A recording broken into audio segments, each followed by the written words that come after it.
Kami bersyukur akan kasih-Mu Tuhan yang selalu ada bagi setiap kami. Walau seringkali kami tidak dapat memahami apa yang terjadi dalam hidup kami, tapi satu hal yang kami pahami bahwa Engkau mengasihi kami dan itu tidak pernah berubah. Dan hari ini Tuhan, biarlah melalui firman-Mu ajar kami memahami kehendak-Mu. Ajar kami memahami apa yang sedang Tuhan kerjakan dalam hidup kami saat ini. Apa yang Tuhan sedang lakukan dalam hidup kami. Kami bersyukur Engkau hadir dalam hidup kami dan mengubah segalanya dalam hidup kami Tuhan. Roh Kudus terangi pikiran kami. Ya Roh Kudus, mampukan kami untuk kami memahami kebenaran firman-Mu. Agar bukan dengan akal pikiran kami sendiri kami memahami firman, tapi biarlah kuasa-Mu yang bekerja di tengah-tengah kami. Firman-Mu adalah pelita bagi kami dan terang bagi jalan-jalan kami. Kami percaya firman-Mu Tuhan akan mengajar kami, mendidik kami, memperbaiki kelakuan kami, menyatakan kesalahan kami. Kami siap, lembutkan hati kami ya Tuhan. Kami siap menerima firman-Mu. Pakai hamba-Mu yang penuh dengan kelemahan, hamba-Mu yang penuh dengan cacat celah ini. Biar kiranya melalui bibir lidahnya hari ini firman boleh diberitakan. Sehingga hidup kami diubahkan. Dan nama-Mu yang dipermuliakan di atas segala-galanya. Terima kasih Tuhan, terima kasih. Kami siap menerima firman-Mu Tuhan. Hanya di dalam nama Tuhan Yesus. Mari kau yang rindu mendengar firman bersama-sama dengan iman katakan. Amin, amin. Silakan duduk. Selamat pagi rekan-rekan semua. Shalom. Saya bersyukur hari ini diberikan kesempatan untuk memberitakan kebenaran firman Tuhan. Dan di dalam masa yang spesial ini, yaitu di dalam masa Advent. Saya senang banget setiap kali memasuki masa Advent, artinya sebentar lagi kita akan segera merayakan kelahiran Tuhan Yesus. Bapak Ibu dan rekan-rekan semua, kalau bicara tentang Advent itu berasal dari kata Latin Adventus yang berarti kedatangan. Di dalam kalender gerejawi, Bapak Ibu, sebelum kita akan bersama-sama merayakan Natal. Jadi di dalam kalender gerejawi biasanya sebelum perayaan selalu ada masa persiapan. Ya, masa Advent adalah persiapan sebelum kita merayakan Natal. Saya nggak tahu tahun ini Natal keberapa Anda. Saya adalah Natal yang ke-36. Berarti ketahuan dong umurnya berapa ya. Jadi dari lahir udah Kristen. Berarti Natal ke-36 ya berarti umurnya 36 tahun. Ya. Dan di Natal yang terus kita, ganti. Thank you. Di Natal yang kita rayakan saya yakin Bapak Ibu kita ingin makin memahami, makin mengalami Sang Mesias kita. Amin. Dan di dalam Advent sebenarnya kita merayakan dua kedatangan, bukan cuma satu kedatangan. Jangan lupa bahwa Tuhan kita akan datang yang kedua kalinya, bukan hanya satu kali. Ya, sebenarnya kalau kita memahami kalender gereja, minggu Advent pertama dan kedua itu akan membawa kita menengok ke depan bahwa kelak nanti Kristus akan datang kembali dan kita menantikan, kita mengharapkan. Dan biasanya di minggu Advent ketiga dan keempat baru kita menengok ke belakang. Melihat kembali ke Bethlehem. Di mana Kristus lahir. Ya. Jadi ada dua kedatangan dari Mesias kita yang akan kita bersama-sama nantikan. Ya, yang pertama yang lalu sudah terjadi di Bethlehem. Dan kelak nanti kita akan bersama-sama menyambut kedatangan Kristus kedua kali. Siapa yang pengen Yesus segera datang boleh angkat tangan? Nggak ada pasti. Cuma dikit. Ya biasanya kalau ditanya siapa yang pengen Yesus segera datang pasti dikit yang angkat tangan. Coba kalau saya tanya gini, siapa yang cinta sama Tuhan Yesus boleh angkat tangan? Wah pasti banyak. Ya, siapa yang pengen cepat-cepat ketemu Tuhan Yesus? Pasti nggak ada. Ya. Nah hari ini saya akan melanjutkan, saya sudah ngintip-ngintip dari ibadah minggu lalu tentang membahas tentang seri khotbah tentang Mesias. Dan hari ini kita akan menjawab satu pertanyaan penting, yaitu mengenai apa yang dikerjakan oleh Sang Mesias. Mesias begitu dinantikan. Orang-orang Israel sangat menantikan Mesias karena mereka berpikir kalau Mesias datang, hidup mereka akan aman, hidup mereka akan nyaman, masalah mereka semua akan beres. Tapi hari ini kita akan bersama-sama melihat sebenarnya apakah yang dikerjakan oleh Sang Mesias. Yang sebentar lagi kita akan rayakan kelahirannya, ya. Mesias yang paling kita cintai ini. Dan hari ini kita akan bersama-sama melihat apa yang dikerjakan. Sesuai dengan judul yang diberikan kepada saya, Refined by the Messiah. Artinya adalah dimurnikan atau disempurnakan oleh Mesias. Kita akan melihat firman Tuhan dari Maleakhi 2 ayat 17 sampai Maleakhi 3 ayat yang kelima.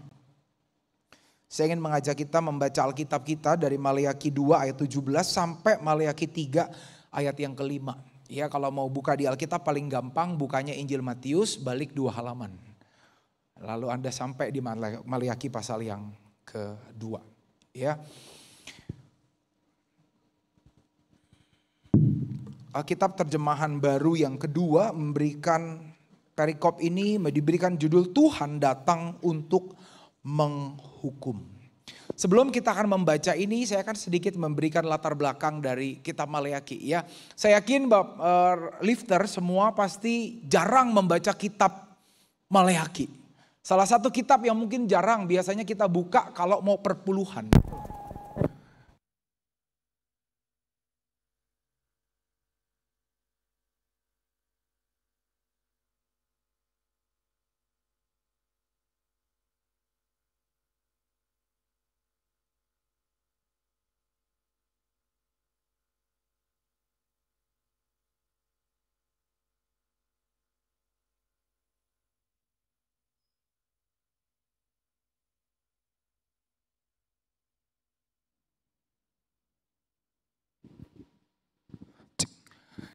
Ya, kitab Maleakhi biasanya adalah kitab yang jarang kita baca, khususnya biasanya kalau kita buka kitab Maleakhi biasanya kalau mau perpuluhan baru dibacain di gereja, ya. Dan hari ini kita akan bersama-sama melihat dari kitab Maleakhi. Kitab Maleakhi adalah ditulis oleh Nabi Maleakhi yang menyampaikan teguran yang keras. Pada waktu itu bangsa Israel mereka sudah keluar dari penjajahan di Babel, mereka sudah kembali, bait Allah sudah bangun kembali. Tetapi hidup mereka tidak nyaman, tidak enak. Karena mereka masih punya musuh-musuh yang kuat. Kalau kita melihat di dalam Maleakhi pasal yang ke-6. Dikatakan seorang anak menghormati bapaknya dan seorang hamba menghormati tuannya. Jika aku ini bapa, di manakah hormat yang kepadaku itu? Jika aku ini tuan, di manakah takut yang kepadaku itu? Kalau kita melihat di dalam kitab Maleakhi ada begitu banyak teguran-teguran. Karena ternyata pembuangan ke Babel tidak mengubahkan umat Tuhan. Mereka tetap jahat di mata Tuhan.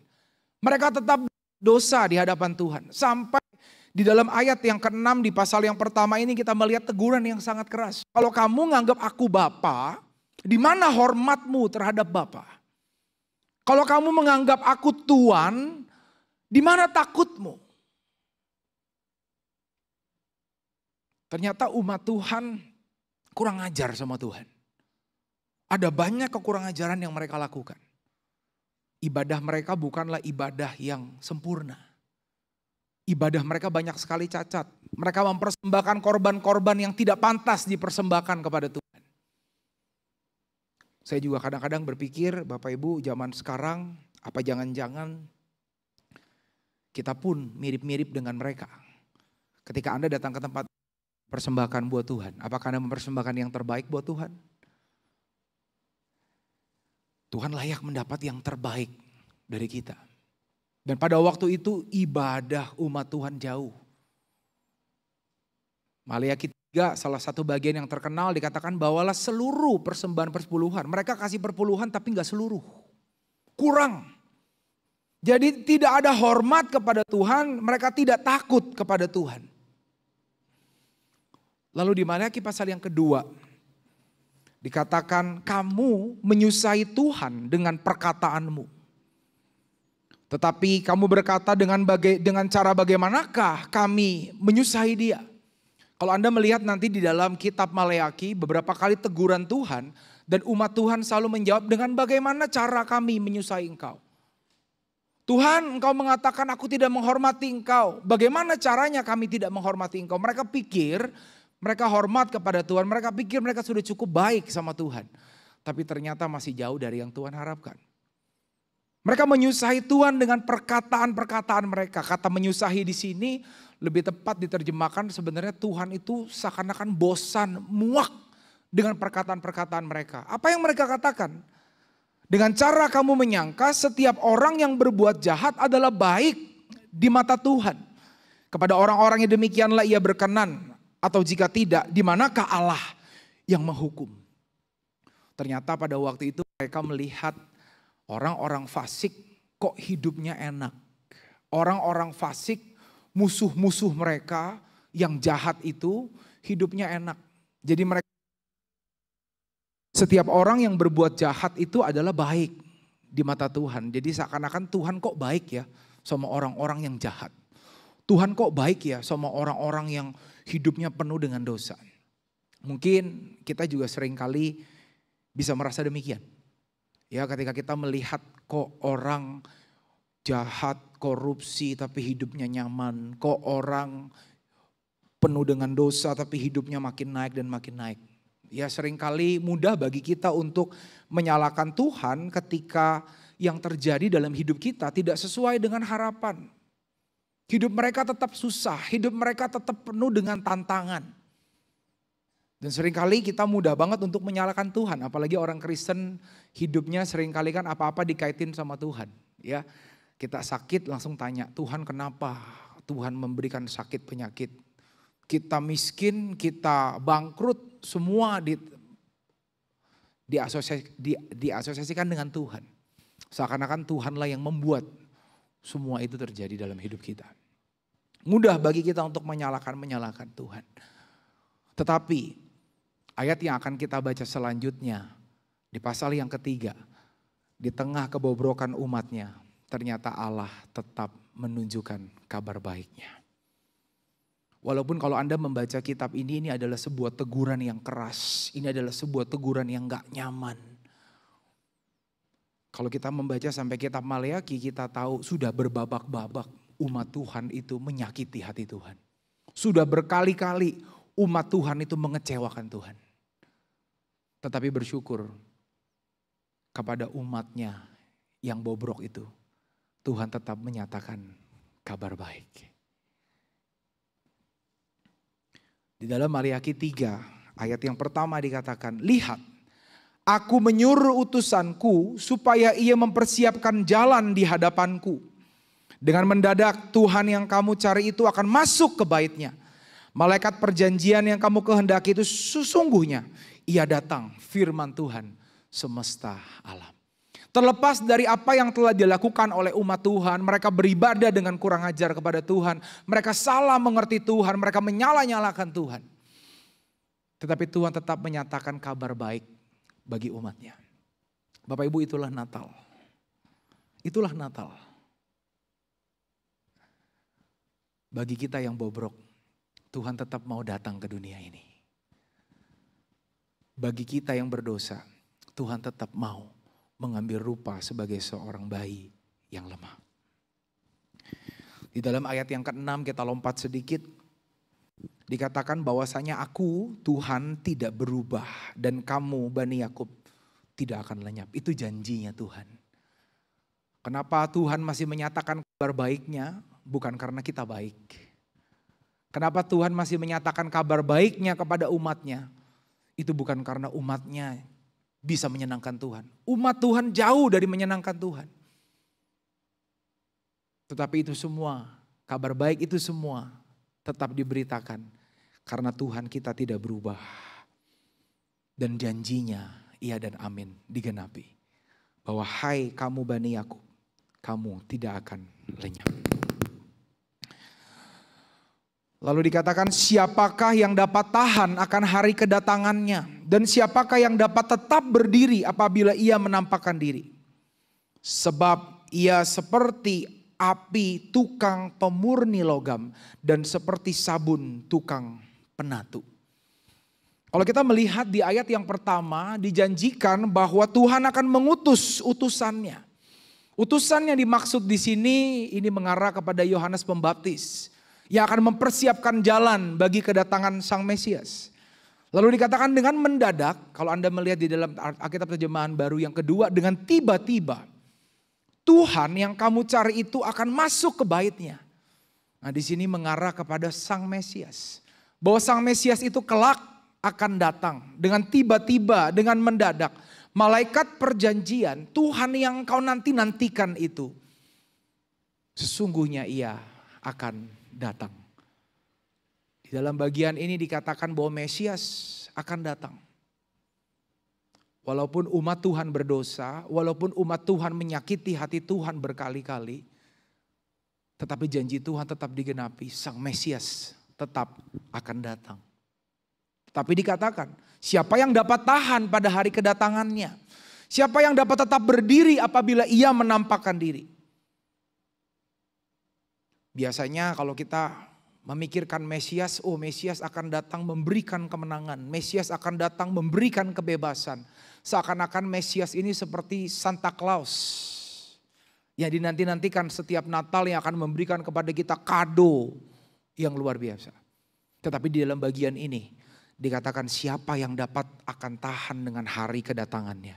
Siapa yang dapat tetap berdiri apabila ia menampakkan diri. Sebab ternyata Sang Mesias itu ketika ia datang, ia seperti api tukang pemurni logam dan seperti sabun tukang penatu. Ini adalah jawaban dari pertanyaan yang pertama tadi. Apa yang akan dikerjakan oleh Mesias? Ketika Sang Mesias datang, dia dikatakan seperti api tukang pemurni logam dan seperti sabun tukang penatu. Sang Mesias itu datang diibaratkan seperti api, tetapi bukanlah api yang akan menghanguskan, api pemurni logam. Karena ternyata ketika Mesias datang, Mesias itu bukan hanya sekedar memberikan kita tiket ke surga. Mungkin kita pikir Mesias datang hidup kita akan enak, hidup kita akan nyaman. Tidak demikian. Tapi justru kedatangan Mesias itu dia akan memurnikan. Api pemurni dikatakan. Ya seperti api yang akan memurnikan logam. John Piper mengatakan begini.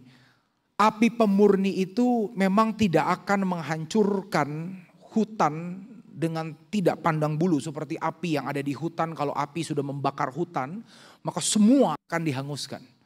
Tetapi berbeda. Ya, api dari pemurni ini maksudnya bukan Tuhan akan menghanguskan kita, tapi justru Dia akan memurnikan kita. Dia akan memproses kita. Pada waktu itu umat Tuhan salah paham tentang Tuhan. Tuhan, kenapa kami umat-Mu kok hidup kami gak enak?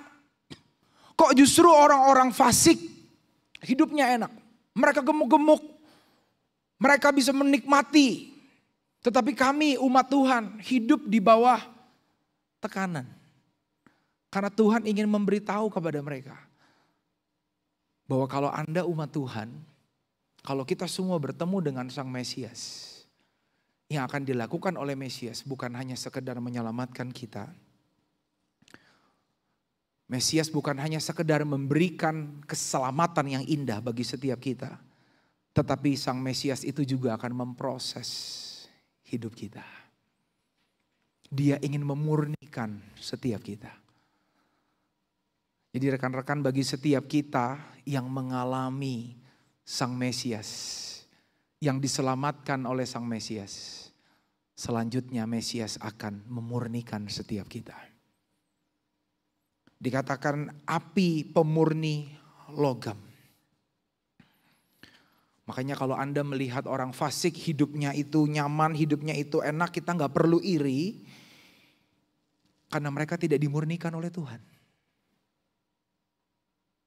Kalau kita bicara dimurnikan, kalau kita bicara diproses, mana yang lebih memproses kita? Hidup enak atau hidup tidak enak? Hidup nyaman atau hidup tidak nyaman? Saya dulu bingung dengan mama saya.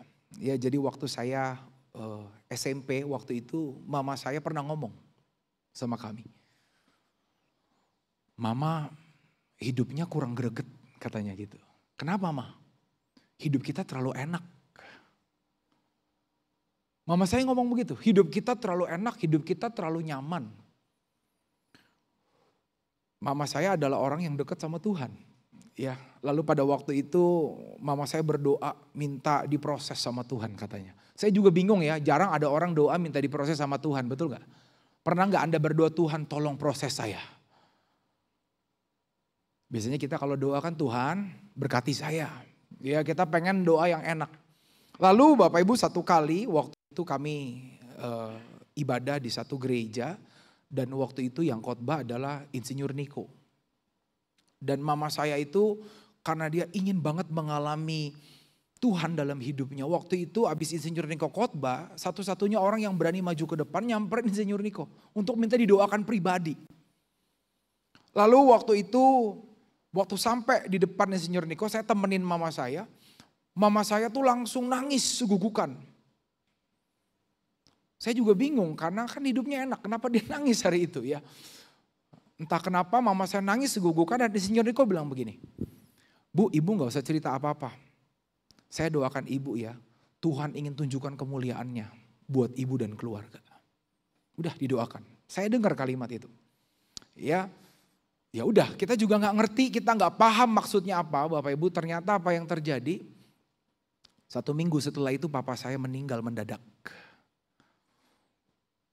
Papa saya meninggal dan ternyata waktu dia meninggal kami kaget. Ternyata tidak meninggalkan apapun, di dompetnya hanya ada uang 200.000 yang kami pikir selama ini papa saya uangnya banyak. Ternyata waktu dia mati hanya meninggalkan 200.000 di dompet plus hutang yang harus kami bayarkan. Dan mulai hari itu hidup kami diproses sama Tuhan dengan begitu luar biasa. Kadangkala saya pikir saya mungkin gak ada sebagaimana saya ada hari ini kalau proses Tuhan tidak terjadi dalam hidup saya. Karena dulu waktu saya kecil saya gak terlalu antusias ke gereja, saya gak terlalu antusias dengan Tuhan. Tapi setelah papa saya meninggal saya baru tahu apa artinya Allah Bapa. Karena ada satu saat di mana kami sekeluarga udah gak punya uang sama sekali waktu itu. Mama saya bangun tidur pagi-pagi bikin pengumuman di rumah. Pengumumannya gini, kalian hari ini gak usah sekolah dulu ya. Kan semua anak biasanya seneng kan kalau dibilang gak usah sekolah dulu, libur dulu gitu ya. Tapi saya sama adik saya karena saking rajinnya sekolah, adik saya nangis. Kenapa Ma, kita mau sekolah? Dan mama saya bilang, Mama udah gak ada duit. Uangnya sudah habis, uangnya tinggal 5.000 rupiah, itu pas buat mama saya pergi kerja. Jadi daripada mama saya yang gak pergi kerja, lebih baik kalian yang gak pergi sekolah. Wah hari itu kami menangis, saya sedih. Tapi saya bersyukur mama saya mengatakan satu kalimat yang membuat saya kuat pada waktu itu. Dan dia bilang gini, Tias, Sheila adik saya, kalian gak usah nangis. Walaupun sekarang kita udah gak punya papa di dunia. Tapi percaya, kita punya Bapa di surga yang menggantikan papa. Kamu akan lihat bagaimana Tuhan mencukupkan kamu. Dan mungkin Bapak Ibu bisa lihat saya sekarang ya, kelihatan kecukupan, betul gak? Ya gak kelihatan kurang makan kan ya. Dan Tuhan itu menyatakan saya bisa kenal Allah itu Bapa. Karena proses. Karena Sang Mesias itu adalah seperti api pemurni logam yang akan memurnikan setiap kita. Kenapa umat Tuhan perlu dimurnikan? Lihat dosa mereka begitu mengerikan. Dosa mereka begitu menakutkan. Kalau Anda melihat umat Israel berapa kali mereka sudah ditolong Tuhan. Berapa babak mereka diselamatkan Tuhan. Kalau bicara hukuman dari yang ringan sampai yang berat, semuanya sudah dialami. Tapi ternyata mereka sudah kembali dari pembuangan, mereka sudah membangun kembali bait Allah. Tapi kali ini ibadah mereka jauh dari yang Tuhan mau.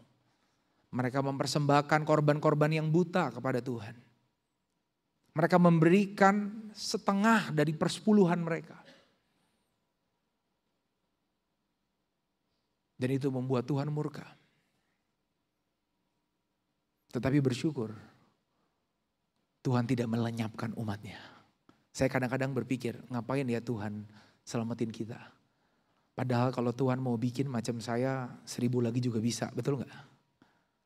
Tapi kenapa dia repot-repot turun ke dunia? Dia mati di atas kayu salib. Dan bukan hanya itu. Ia mau mentahirkan kita. Kalau kita membaca bagian selanjutnya, di ayat yang ketiga dikatakan ia duduk seperti orang yang memurnikan dan mentahirkan perak. Itulah kasih Tuhan buat setiap kita. Kasihnya itu bukan hanya memberikan Anda tiket ke surga, tetapi dia ingin mentahirkan setiap kita. Dia ingin membuat kita lebih indah lagi di hadapannya. Dia ingin membuat kita kembali mulia di hadapan Tuhan. Itu yang Tuhan kerjakan dalam hidup kita. Bukan hanya sekedar memberikan yang enak, memberikan yang nyaman bagi setiap kita. Karena kenyamanan dan keenakan dalam hidup kita tidak membuat hidup kita jadi lebih indah. Tapi Tuhan ingin memproses kita untuk menjadi pribadi yang lebih indah. Ia akan duduk seperti orang yang memurnikan dan mentahirkan perak. Ia mentahirkan orang Lewi. Kenapa orang Lewi? Karena ibadah umat Tuhan. Jauh dari yang Tuhan harapkan. Dan orang-orang Lewi itu adalah pelayan-pelayan ibadah. Makanya kalau Tuhan ingin memurnikan umat, yang pertama-tama Tuhan murnikan adalah pelayan-pelayan Tuhan dulu. Makanya kalau Anda jadi pelayan-pelayan Tuhan, hati-hati. Serangan buat Anda tuh begitu mengerikan. Bayangkan kalau orang-orang Lewi saja, pelayan-pelayan Tuhan saja hidupnya demikian, maka bisa dikira kira-kira jemaat Tuhan seperti apa. Tapi Tuhan akan mentahirkan orang Lewi, menyucikan mereka seperti emas dan seperti perak. Supaya mereka menjadi orang-orang yang mempersembahkan korban yang benar kepada Tuhan. Ini adalah tujuan. Tuhan memurnikan kita, tujuannya adalah kembali untuk kemuliaannya. Bapak Ibu jangan salah, kita jangan salah pikir bahwa Tuhan memproses kita. Agar kita nanti jadi orang sukses. Hari-hari ini hati-hati, seringkali di gereja kita banyak bicara tentang perubahan karakter. Kita sering bicara tentang moralitas yang baik. Dan tujuannya agar nanti Anda bisa jadi orang kaya. Anda harus jadi orang yang punya karakter baik. Agar nanti Anda disukai banyak orang. Bapak Ibu, itu bukan tujuan Tuhan memurnikan setiap kita. Tujuan Tuhan memurnikan setiap kita. Agar kita dapat menyenangkan hati Tuhan. Supaya mereka dikatakan dapat mempersembahkan korban yang benar. Agar Anda dan saya bisa hidup benar di hadapan Tuhan. Maka persembahan Yehuda dan Yerusalem akan menyenangkan hati Tuhan. Seperti pada hari-hari dulu kala dan seperti tahun-tahun yang sudah-sudah. Ini yang Tuhan inginkan. Agar kita beribadah dengan benar di hadapan Tuhan. Tuhan memproses setiap kita agar kita mengenal Dia. Dan kita beribadah dengan benar kepada Dia. Kita tidak perlu berkenan di hati Tuhan terlebih dahulu untuk dikasihi Tuhan. Anda semua disayang Tuhan, Anda semua dikasihi Tuhan. Anda gak perlu benar dulu baru Tuhan mengasihi kita. Tetapi jangan lupa, setelah kita dikasihi Tuhan, Tuhan ingin kita hidup berkenan di hadapannya. Hati-hati dengan Injil yang murahan. Anda gak perlu baik. Anda gak perlu lakukan ini itu dulu. Karena Tuhan mengasihi kita terlebih dahulu. Benar Bapak Ibu, itu gak salah. Tetapi berapa banyak orang Kristen berpikir bahwa karena Tuhan mengasihi saya terlebih dahulu. Bukan karena perbuatan baik saya. Bukan karena apa yang saya berikan kepada Tuhan. Maka akhirnya ada banyak orang Kristen yang hidup sembarangan. Tapi jangan lupa, setelah kita dikasihi Tuhan, Tuhan ingin memurnikan kita.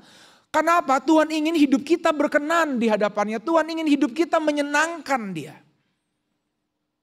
Bapak Ibu, Tuhan memang menerima kita apa adanya. Tapi Dia terlalu sayang untuk membiarkan kita tetap apa adanya. Untuk Anda diterima Tuhan, datanglah apa adanya. Tapi setelah itu, Tuhan tidak akan membiarkan Anda apa adanya. Karena Sang Mesias itu mau membentuk setiap kita. Tidak membiarkan kita apa adanya. Tapi Dia ingin membuat kita indah adanya. Amin. Tuhan ingin kita indah di hadapannya. Dan dikatakan, aku akan mendekati kamu untuk menghakimi. Jadi Sang Mesias bukan hanya memberikan kita tiket ke surga. Sang Mesias bukan hanya sekedar memberikan kita hidup yang berkelimpahan. Tetapi dikatakan, aku akan mendekati kamu untuk menghakimi. Dan akan segera menjadi saksi terhadap tukang-tukang sihir, orang-orang berzina, dan orang-orang yang bersumpah dusta, dan terhadap orang-orang yang menindas orang upahan, janda dan anak piatu, dan yang mendesak ke samping orang asing dengan tidak takut kepadaku, firman Tuhan semesta alam. Makanya seringkali kalau kita merayakan Natal, kita hanya bersuka cita. Tapi kita lupa bahwa yang Sang Mesias akan lakukan bukan cuma sekedar kasih Anda tiket ke surga. Bukan hanya sekedar kasih hidup yang enak bagi Anda. Tapi Sang Mesias itu ketika Dia hadir dalam hidupmu, Dia itu seperti api. Api itu artinya panas, menyakitkan, tidak enak. Tetapi Dia bukan seperti api yang akan menghanguskan hutan. Tetapi Dia adalah api yang akan memurnikan kita. Makanya ikut Tuhan itu gak selalu enak. Siapa bilang ikut Tuhan selalu enak? Hati-hati dengan janji-janji palsu. Kalau Anda perhatikan ya, setiap kali kalau kita bikin KKR,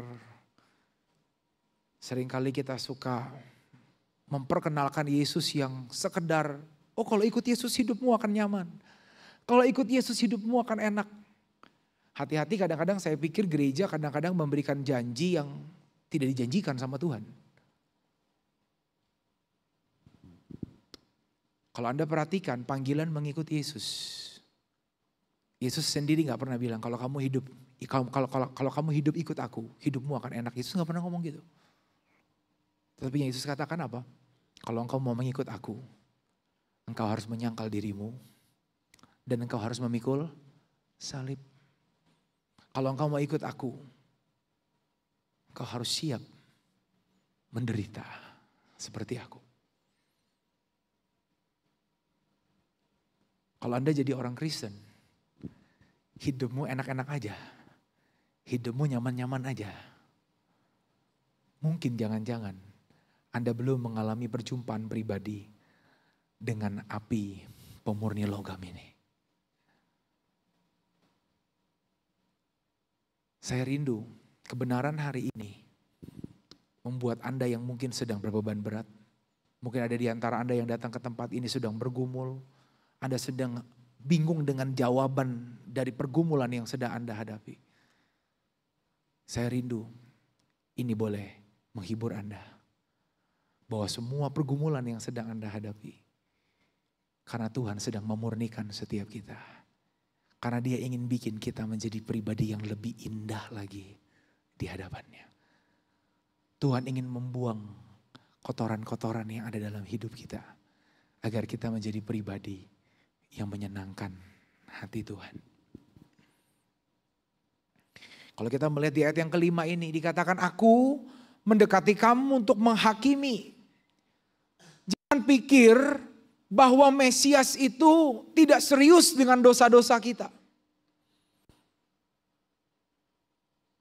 Kalau Anda melihat seakan-akan Allah itu tutup mata dengan dosa-dosa kita, jangan-jangan Anda mendengar Injil yang salah.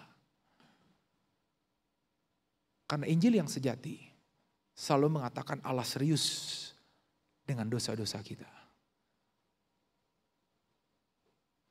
Kalau Tuhan tidak serius dengan dosa-dosa kita, tidak mungkin dia turun ke dunia mati buat kita. Tuhan serius dengan dosa-dosa kita. Berapa banyak orang Kristen, dosa-dosa yang tersembunyi yang kau lakukan. Seringkali kita pikir gitu, oh gak apa-apa kok saya lakukan dosa, Tuhan tetap baik. Ini yang terjadi pada umat Tuhan di dalam kitab Maleakhi ini. Mereka berpikir, oh kita hidup salah gak apa-apa kok, Tuhan diem-diem aja kok. Tuhan gak ngapa-ngapain kok. Kita main-main yang kotor, kita melakukan dosa-dosa yang mengerikan. Kita pikir gak ada yang tahu, yang penting gak ada yang tahu gak masalah. Tuhan juga diem aja kok. Kelihatannya sampai hari ini hidup kita enak-enak aja. Kelihatannya sampai hari ini berkat Tuhan terus mengalir buat kita.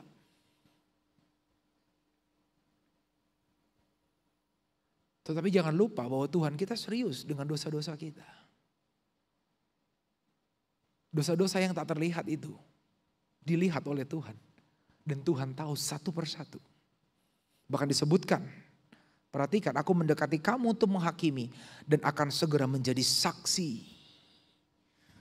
Jangan lupa bahwa dari setiap dosa-dosa kita, Tuhanlah saksinya. Anda pikir gak ada yang tahu? Kita pikir gak ada yang lihat. Tahukah Anda? Setiap kali Anda melakukan dosa di hadapan Tuhan, Tuhan sendiri yang menjadi saksinya. Ini dikatakan kepada umat Tuhan, bukan orang fasik. Tukang-tukang sihir, orang-orang berzina, orang-orang yang bersumpah dusta, orang-orang yang menindas orang upahan. Ini bukan bicara tentang orang fasik, tapi ini bicara umat Tuhan. Ada banyak orang yang mengatakan dirinya anak Tuhan, tapi hidupnya demikian. Saya berpikir, saya harap semoga di gereja ini gak ada ya, di gereja saya aja lah yang begitu ya. Di tempat ini semuanya orang-orang yang kudus.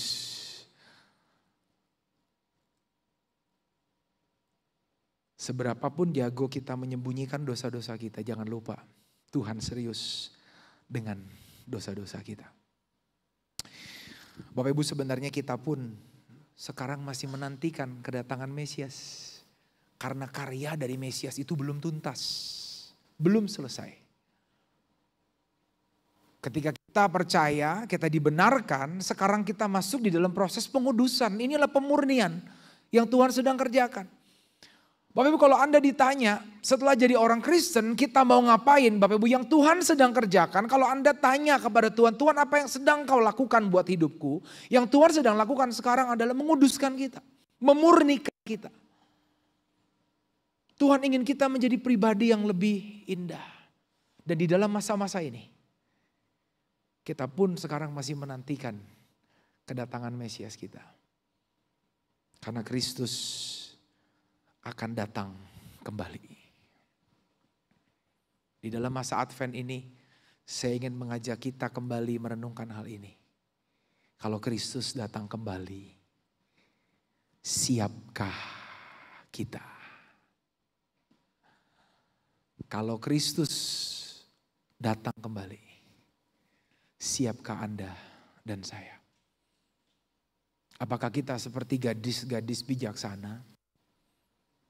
Atau kita seperti gadis-gadis bodoh? Kalau Kristus datang kembali, apakah kita seperti orang yang dipercayakan 1 dan 2 talenta? Atau 5 talenta? Siapkah Anda menyongsong kedatangan Yesus yang kedua kali? Hari ini saya rindu mengajak kita berhadapan pribadi dengan Sang Mesias kita. Dia ingin memurnikan setiap kita. Siapakah di antara kita yang mau berkata, Tuhan, saya siap dimurnikan oleh Tuhan. Tuhan, saya mau buka hati saya. Saya mau membiarkan Engkau bekerja dalam hidupku, Tuhan. Mungkin selama ini engkau bertanya-tanya dengan pergumulanmu yang tak henti-henti dalam hidupmu. Engkau mungkin sedang bertanya-tanya dengan apa yang engkau alami dalam hidup. Tapi hari ini Sang Mesias itu menjawab setiap kita. Akulah api pemurni logam yang sedang memurnikan engkau. Mungkin kau melihat orang fasik hidupnya enak, tapi hidupku kok berat sekali Tuhan. Kita gak perlu iri karena Tuhan tidak memurnikan mereka. Kitalah yang dimurnikan oleh Tuhan. Hari ini saya ingin mengajak kita datang kepada Tuhan secara pribadi. Kalau Anda berkata, Tuhan, saya siap, saya mau dimurnikan agar hidup saya makin indah di hadapan Tuhan. Saat ini Anda boleh letakkan tangan kananmu di dada di hadapan Tuhan. Secara pribadi dan berdoa, katakan, ini Tuhan, ini aku Tuhan.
Sadar Tuhan